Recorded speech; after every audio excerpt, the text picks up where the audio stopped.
Pernah nggak sih Anda ngerasa kejebak sama sesuatu yang justru Anda bangun sendiri? Nah, itulah dilema yang sering banget dialami para pemilik bisnis. Mereka membangun mimpi, tapi ujung-ujungnya malah jadi tawanan di dalam mimpi itu sendiri. Yuk kita telusuri sebuah kisah kepemimpinan yang bisa nunjukin jalan keluar dari penjara itu. Kutipan ini benar-benar jadi inti dari semuanya.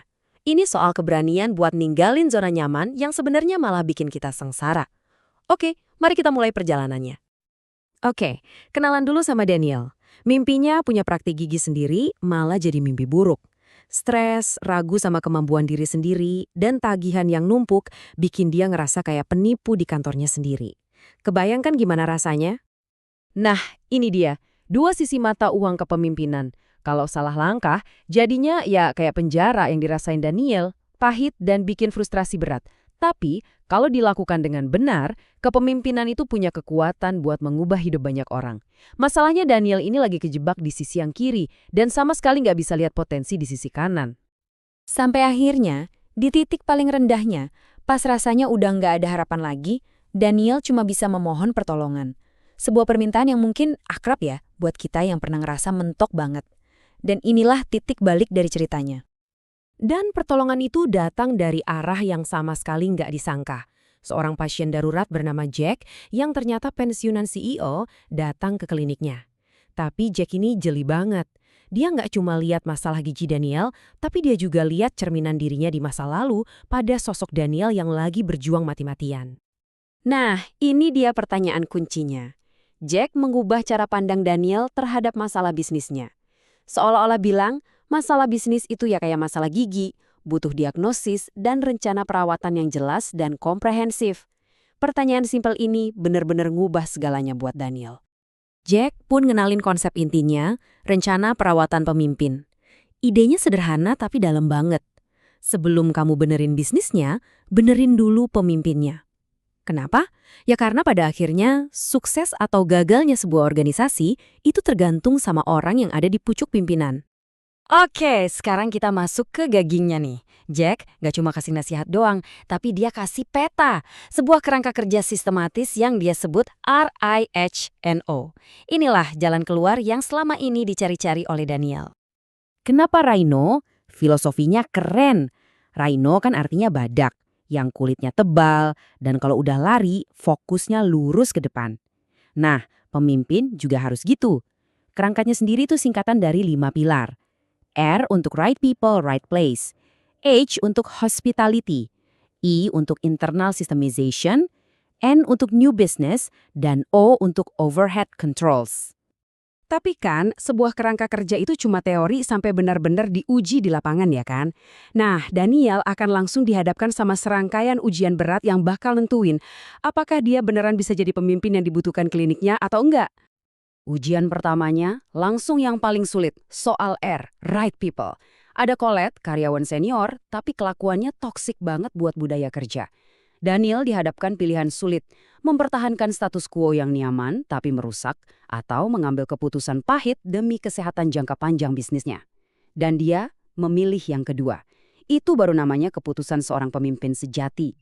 Tepat saat Daniel mikir dia udah lewatin rintangan terberat, ternyata ada bom waktu yang meledak.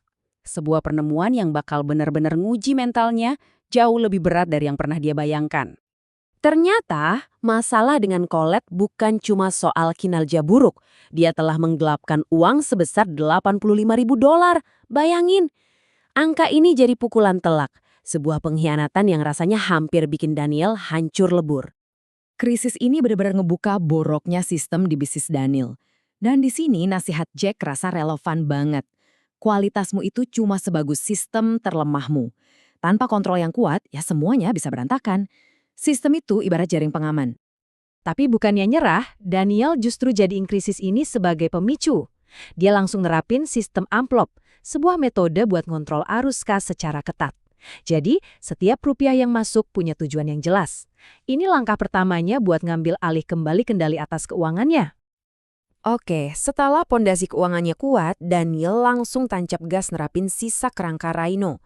Pertama, I untuk sistemisasi internal, dia standarisasi semuanya biar konsisten.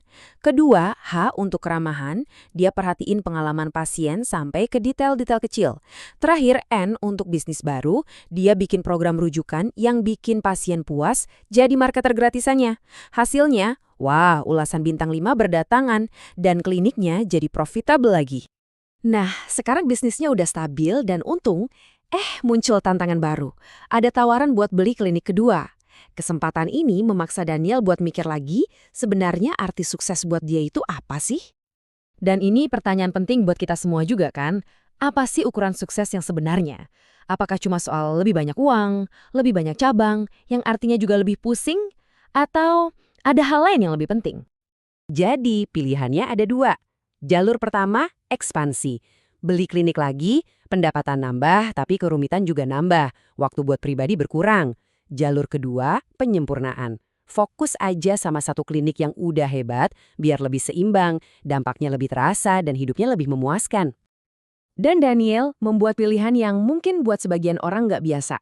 Dia sadar, sukses yang sesungguhnya buat dia, itu bukan soal ngebangun kerajaan bisnis, tapi ngebangun hidup yang bermakna, seimbang dan bahagia. Singkatnya, dia lebih milih jadi lebih baik daripada jadi lebih banyak. Dan cerita ini ditutup dengan sebuah tema yang kuat banget, warisan mentorship. Ternyata Jack itu sengaja loh nyari Daniel, sama kayak dulu mentornya nyari dia. Dan sekarang Daniel ngelanjutin tongkat estafet itu. Dia nyari dokter gigi lain yang lagi kesusahan buat dia bimbing, jadi kayak rantai kebaikan gitu. Jadi pada akhirnya pesan utamanya itu simple tapi dalam.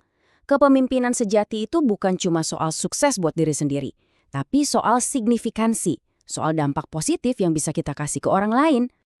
Nah, ini ninggalin kita dengan satu pertanyaan buat direnungkan. Perjalanan Daniel kan tentang menerima bimbingan, lalu memberikannya lagi. Coba deh kita pikirin, ilmu atau pengalaman berharga apa sih yang kita punya? Dan siapa ya orang yang bisa kita bantu dengan ilmu itu?